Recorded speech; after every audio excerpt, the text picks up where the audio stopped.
Ya, selamat sore pemirsa. Apa kabar? Sore ini dalam Chatterbox in depth ya. Masih dalam serial pembahasan riset Indonesia. Untuk hari ini hari Ahad 6 Oktober 2024. Ya, tadi pagi kita sudah bicara tentang penegakan hukum. Kalau Indonesia ini berdasarkan hukum Islam harusnya seperti apa?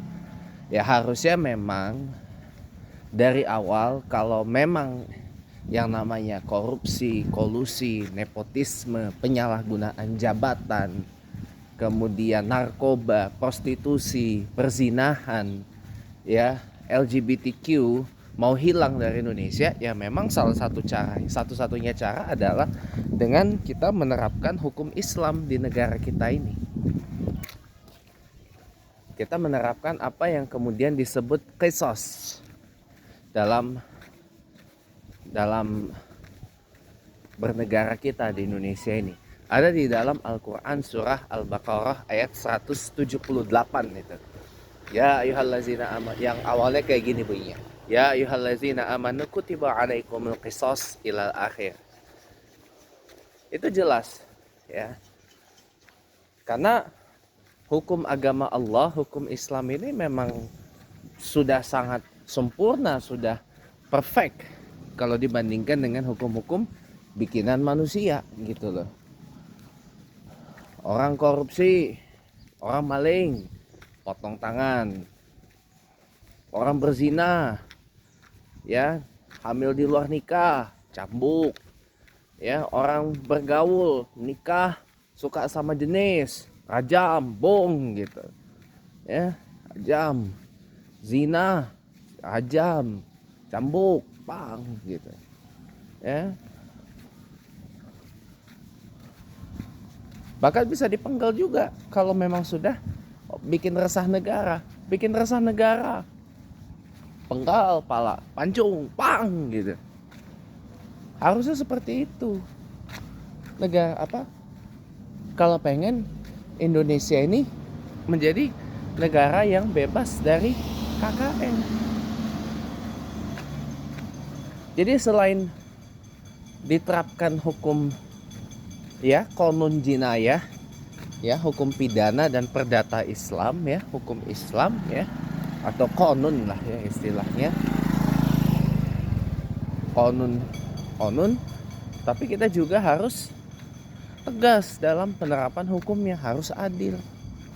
Makanya kan berkali-kali saya bilang Pancasila itu tidak ada pertentangannya dengan Islam. Malah sila butir 1 sampai 5 dari Pancasila itu adalah semua ngambil dari Islam.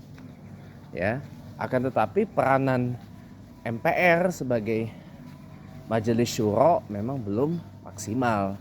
Maksudnya Majelis Syuro, Bentar ya. Ya, lanjut ya. Peranan MPR kita sebagai Majelis Syuro ya memang belum maksimal. Tinggal dimaksimalkan lagi.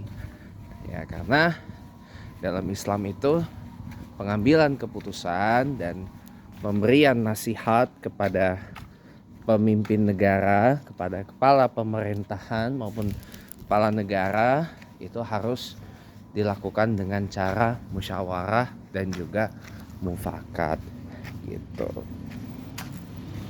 Nah, tadi kan saya ditanyakan boleh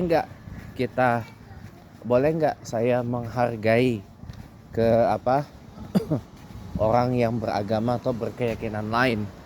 Ya mohon maaf gitu ya, saya dan teman-teman sebagai umat Islam itu gak perlu diajari lagi tentang tasamuh, tentang toleransi ya. Al-Quran itu sudah jelas mengatur bagaimana bertoleransi. Dan Al-Quran itu adalah kalamullah, perkataan Allah. Allah sendiri yang memerintahkan kita umat Islam itu bertasamuh, bertoleransi. Dan ayat-ayatnya banyak sekali di dalam Al-Quran. Tetapi yang namanya tasamuh, yang namanya toleransi itu ada batasnya. Apa batasnya? Batas toleransi itu adalah akidah. Bahwa orang beragama, berakidah, berkeyakinan sesuai dengan akidah agama, kepercayaan keyakinannya, ya silakan aja.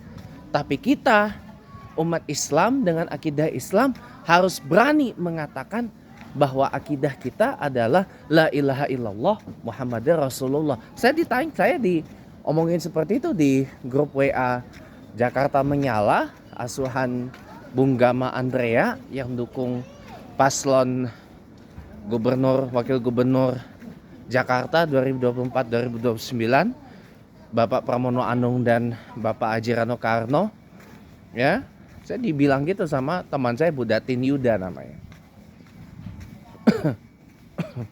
Saya bilang nggak boleh.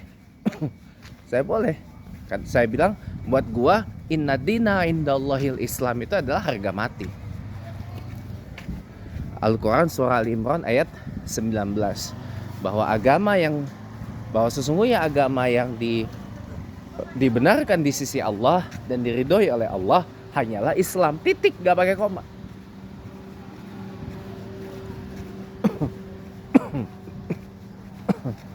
Kalau hari gini masih mengatakan semua agama mengajarkan kebaikan, itu bisa saya bantah dengan mengatakan gini, bahwa agama yang paling sempurna kebaikannya, agama yang mengajarkan kebaikan yang paling sempurna itu adalah Islam.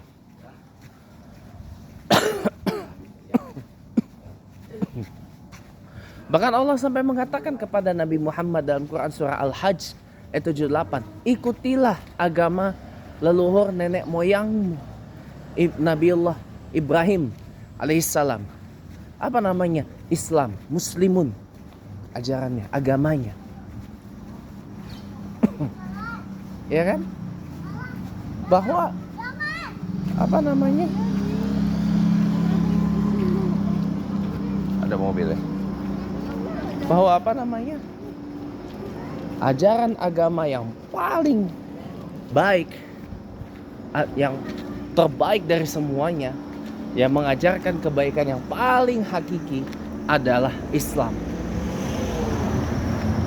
Ya, ada banyak sebenarnya kebaikan-kebaikan yang hakiki, ya, di dalam ajaran agama Islam itu. Ya, kita harus yakin tentang hal tersebut. Nggak boleh kita tidak yakin, tidak meyakini hal itu. Nggak boleh. Ya. Kalau hari gini orang masih mengatakan semua agama itu sama. Kenyataannya enggak. Islam adalah agama yang sangat berbeda dengan yang lain. Kenapa? Islam konsep ketuhanannya jelas, akidahnya jelas. Ya, konsep keselamatannya jelas. Ya. Konsep keberimanannya jelas. Semuanya jelas di dalam Islam itu.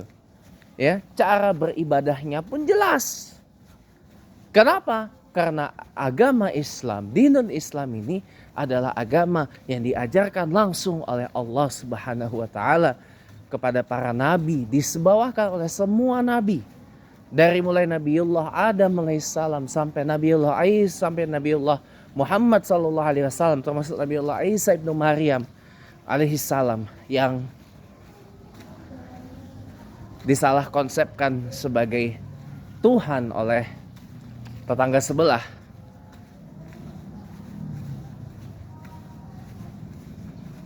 Ya, jadi makanya marilah ya, kita harus berbangga dengan akidah kita.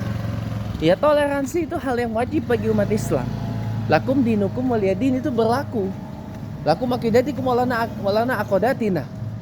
Lakum akidatikum walana akodati. Ya.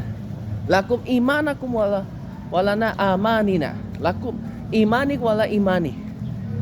Itu berlaku. Konsep tasamuh seperti itu berlaku. Tapi tidak untuk akidah. ya, bahwa kita di dalam agama Islam, inna dina indallahil Islam, la ilaha illallah Muhammad Rasulullah, itu adalah harga mati yang nggak bisa ditawar-tawar lagi. Apapun alasannya, titik, gak pakai koma. Udah ada selawat. Ya, jadi berbanggalah kita ketika kita mengatakan diri kita adalah mengikut agama Allah. Adalah umat agama Allah. Makanya biar Indonesia ini makin berkah, maka jadikanlah agama Allah ini sebagai dasar. Ya, jadikanlah agama Allah ini sebagai dasar dan jangan dimusuhi. Statement tersebut bahwa ketika agama Allah dijadikan dasar, maka insya Allah negara kita akan jadi berkah. Terima kasih, selamat sore, sampai jumpa.